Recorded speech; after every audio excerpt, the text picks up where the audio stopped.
Hotels are meant to be safe, places to rest behind a locked door, but sometimes danger finds its way inside. Tonight's stories reveal how quickly a normal stay can turn into a nightmare. A strange midnight phone call, a man stalking a child through a resort, and a traveller facing an intruder at his door. 3 nights, 3 close calls, and each could have ended much worse. When I was 18 and in my senior year of high school, I played softball for our school's team. That year, we were actually really good enough to be invited to an invitational tournament in Las Vegas. It was a big deal for us. Most of us had never traveled that far for a game before. We arrived late in the evening and checked into a hotel about 15 minutes from the city. It wasn't fancy, but it was nice enough. Once we got there, everyone split into smaller groups to share rooms.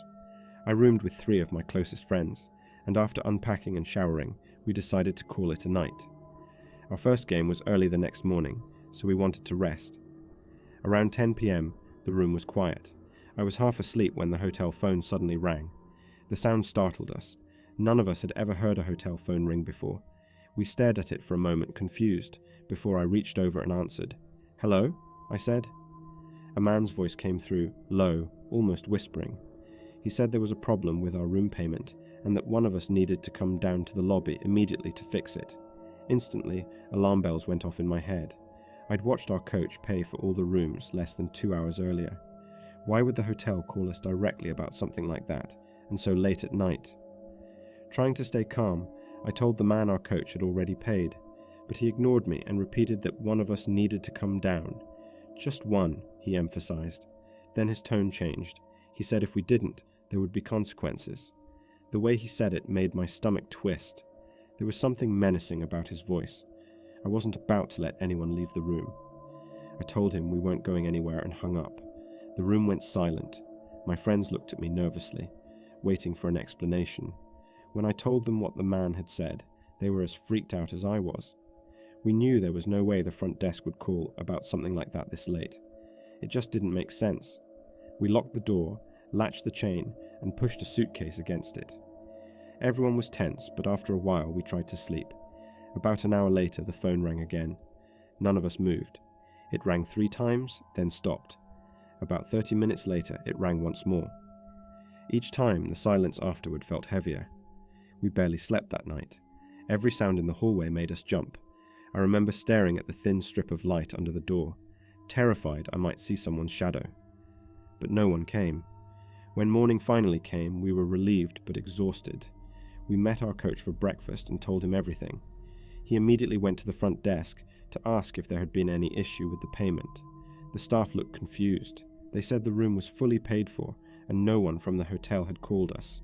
They even insisted that employees would never contact guests that late at night. Our coach asked them to check the security cameras, and they said they would, but we never heard anything else after that. Nothing strange happened for the rest of our stay, but the unease never fully went away. Every time the phone rang, we all froze. Even years later, I still think about that night. Who called us? How did they know what room we were in? And what would have happened if one of us had actually gone down there? The more I think about it, the more certain I am that it wasn't anyone from the hotel. Whoever that man was, he had another plan. I'm just grateful we trusted our instincts and stayed in our room that night, because something tells me that if we hadn't, this story might have ended very differently.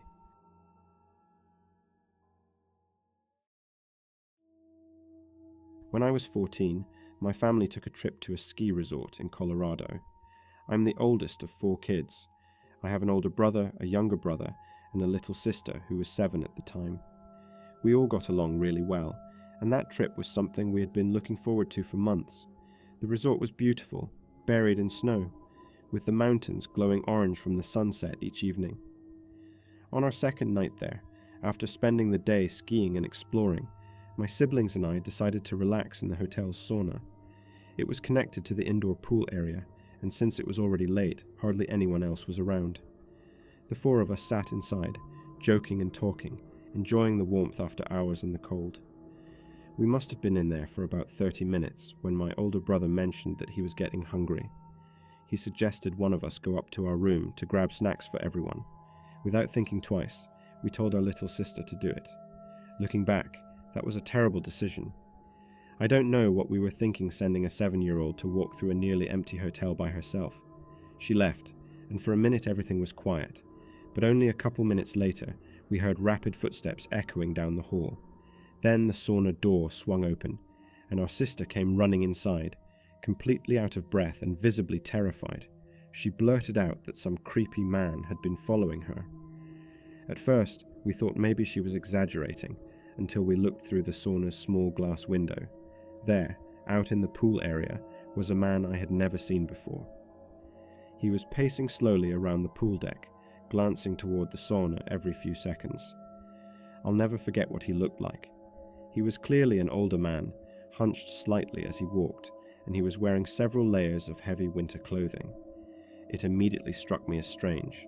No one dressed like that would be in a pool area unless they weren't supposed to be there. My brothers and I stared in silence, trying to figure out what to do. The air felt thick, heavy with tension. Then, to our horror, the man started moving toward the sauna. The sauna had a one-way tinted window, so he couldn't see inside. That meant he probably thought my sister was alone. We watched as he walked right up to the door and slowly opened it, but the second he saw the four of us sitting inside, he froze. For a long moment, no one said a word. He just stood there in the doorway, his eyes darting between us. Then, without saying anything, he quietly shut the door, turned, and walked away. First through the pool exit, and then out of the building altogether. We stayed there for a while, shaken and unsure of what to do. Eventually, we gathered our things and went straight back to our hotel room. When we got there, we told our parents everything. They were horrified, especially at us for letting our sister go alone, but more than anything, they were relieved she was safe. Our dad immediately went down to the front desk to report what had happened. The hotel staff seemed alarmed and said they would review the security footage to try to identify the man. They assured us that no one who fit that description was staying at the resort. Hearing that only made the whole situation feel worse. That night, none of us slept very well. Every sound in the hallway made us flinch, and I remember lying in bed, replaying everything in my head, how easily things could have gone differently. What if she hadn't run straight back to us? What if he had caught her before she reached the sauna? Even now, I still think about it sometimes. The guilt of sending her alone still lingers, even though she wasn't hurt.